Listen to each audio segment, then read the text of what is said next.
बिटिया को विदा करना बहुत कठिन क्षण होता है। बड़ी लंबी कथा है, हमको कल राज्याभिषेक तक की यात्रा करनी है, इसलिए विदाई में बहुत नहीं टिकना। नहीं, विदाई का क्रम ऐसा है कि माताएं रोना शुरू करती हैं तो 2-2 घंटा तक रोती रह जाती है। एक जब बेटी की विदाई हो रही थी, सब लोग रो रहे थे, एक भाभी भी रो रही थी, तो दूसरे ने कहा तुम क्यों नहीं रो रही थी? बोली अदला बदली है, हमारी बेटी जा रही थी तो वो नहीं रोई थी, मेरी बेटी जा रही है। हाँ, तो उसकी बेटी जब जा रही थी मेरी तो नहीं रोई थी, उसकी बेटी जा रही है तो मैं नहीं रोऊंगी। लेकिन क्रम ऐसा है कि बड़ा कष्टप्रद होता है। वर्षों तक जो बेटी पली है, बड़ी है, उसको छोड़ना या माता पिता को अपने घर को छोड़ना बड़ा कठिन होता है।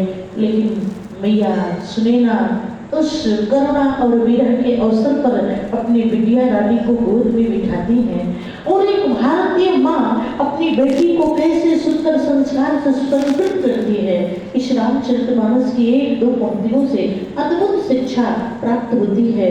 गोस्वामी जी ने कहा, मैया सुनैना किशोरी जानकी जी को गोद में बिठाई है। अपने पुनि शीय गोद कर ले और दे असीस सिखावन दे। बेटी नई जगह में रहना कैसे है ये मैं तुमको बता रही हूँ, क्योंकि माँ पहली पाठशाला है। आपको हमको लगता है ना, बहुत लोगों को लगता है कि छोटा परिवार सुखी परिवार, छोटा परिवार सुखी परिवार, लेकिन रावण जैसा एक ही बेटा हो जाए हम सुखी रहेंगे? कैद जैसा एक ही बेटा हो जाए हम सुखी रहेंगे? सुपर्णखा ताड़का जैसी एक बेटी हो जाए हम लोग सुखी रहेंगे? नहीं। तो न छोटा परिवार न बड़ा परिवार, वरन संस्कारवान परिवार सुखी परिवार, आचारवान परिवार सुखी परिवार, विचारवान परिवार सुखी परिवार। और मैया सुनैना ने कहा कि सास ससुर गुरु सेवा करहु अपति रुख लखिया यशवनु सरहु। बेटी सासू माँ की सेवा करना बड़े अरमान से बेटे को पाल पोस करके बड़ा किया है। हाँ? जब कोई माँ अपने बच्चे को गोद में लेकर के खिलाती है, छोटे से नवजात बालक को, उस समय हजारों बंडल कापी कलम लेके पहुंच जाइए कि माँ की ममता पर रिसर्च कर लें, कई जन्म बीत जाएंगे।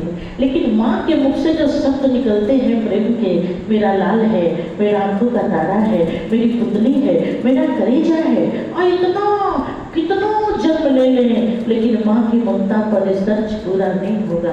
दुनिया में माँ के समान कोई नहीं होता। कागज को अलग तौला जा सकता है, स्याही को अलग तौली जा सकती है, लेकिन माँ की ममता को तोलना बहुत कठिन है। मैया सुनैना ने कहा, बेटी सासू माँ की सेवा करना, ससुर जी की सेवा करना, और हाँ गुरुदेव भगवान की सेवा जरूर करना, क्योंकि सनातन धर्म में गुरु की बड़ी महिमा है। वेद व्यास श्रीमद् भागवत में बोलते हैं कि निविदेहि हमाद्यम सुलभम सुदुर्लभम प्रभम सुकल्पम गुरु कर्णधारम मयानुकूलेन नभस्वतेरितम उमान भवाब्धिं नतरेश आत्महा। और इसी भागवत जी के श्लोक का गोस्वामी जी ने मानस में अनुवाद किया कि गुरु बिनु भवनिधि तरयन कोई जो विरंचि शंकर सम होई। क्योंकि गुरु बिनु होई कि ज्ञान, ज्ञान की होई विराग बिनु। इसलिए बेटा सासू माँ की सेवा करना, ससुर जी की सेवा करना, गुरु जी की सेवा करना। जानकी जी ने कहा पति की सेवा, कहा पति का पांव दबाना ही केवल सेवा का रूप नहीं है। अच्छा, यहाँ आप लोग सब विराजमान हैं, रोजमर्रा के जीवन में तो बड़ा मुश्किल है, लेकिन कभी कभी आप लोग अपने पति के पांव को दबाते हैं? दबाते हैं? रोज तो नहीं दबाते, दबाते हैं। बहुत बढ़िया, इस बात के लिए ताली बजाइए। रोज पांव दबाते हैं। जिस घर की पत्नी पति के पांव रोज दबाती है, वहां लक्ष्मी का कभी अभाव नहीं होता। लक्ष्मी जी का फोटो आपने देखा है? भगवान नारायण लेटे रहते, लक्ष्मी जी पांव दबाती रहती है। लक्ष्मी उनके घर में, पंडित जी लोग संकल्प कराते हैं, स्थिर लक्ष्मी प्राप्त अर्थम, स्थिर अस्थिर नहीं, स्थिर लक्ष्मी चाहिए, क्योंकि लक्ष्मी जी चंचला है, लेकिन नारायण जहाँ रहेंगे वहाँ लक्ष्मी आएंगी ही। पतिव्रता है तो इसलिए माँ का कर्तव्य है अपनी संतानों को अच्छी शिक्षा देना, सुंदर संस्कार दिए। महाराज जनक जी ने विदा किया है और बहुत दूर तक अपनी बिटिया को छोड़ने के लिए आए हैं। महाराज दशरथ जी ने कहा फिर मही पर दूरी बड़ी आए, बहुत दूर तक चले आए, आप लौट चलिए। जानकी जी ने देखा पिताजी जा रहे हैं तो पालकी का पर्दा हटाए और पर्दा हटाए महाराज जनक जी से कहा पिताजी समय से भोजन करिएगा, समय से विश्राम करिएगा। महाराज जनक जी का सब्र का बांध टूट पड़ा। एक बेटी ही ऐसी है जब तक अपने मैके में रहती है आप पिता की पूरी व्यवस्थाओं का ख्याल करती है। पिता का कपड़ा गंदा है, बेटी देखेगी। भोजन क्या करेंगे पापा, बेटी देखेगी समय से डायबिटीज की दवा लिया कि नहीं लिया। इसलिए पिता को सबसे ज्यादा दर्द होता है। विदाई के वक्त माँ तो बस सामने दिखती है रोती, पिता दिखता नहीं। लेकिन लिन गिराई उड़लाई जानकी मिटी वहां मर जा। किसी ने कहा महाराज आप ज्ञानी हो, आप भी सुविमुक्त हो गए। कहा जिसके घर में बिटिया होती है, जिस समय महर्षि कर्ण शकुंतला की विदाई करने लगे हैं, पुराणों में कथा आती है दुष्यंत के साथ, कर्ण ऋषि रोने लगे। किसी ने कहा आप रो क्यों रहे, आप तो महात्मा हैं, आपने तो बेटी को जन्म भी नहीं दिया, शकुंतला को केवल पाला है। कर्ण ऋषि ने कहा यही तो सोचने की बात है कि पालिता बेटी से मुझे इतना प्यार है।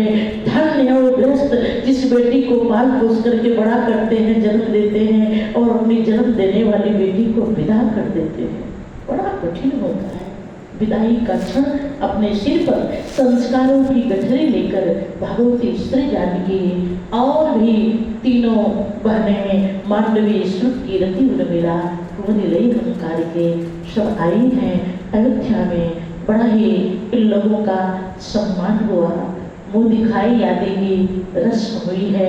गोस्वामी जी ने कहा कि जब तेरा ब्याही घर आए नित मंगल मोदु बधाए भुवन चारी दस भूधर वारी और सुकृत में सही सुखवारी बोले मणिगण पुर नर नारी सुजाति सुचिय मूल सुंदर भांति बोले रिधि श्री संपत्ति नदी सुहाई उमगी अवधयम बुद्धि कहुनाई। मानो श्री अवध में रिद्धि सिद्धि लुटने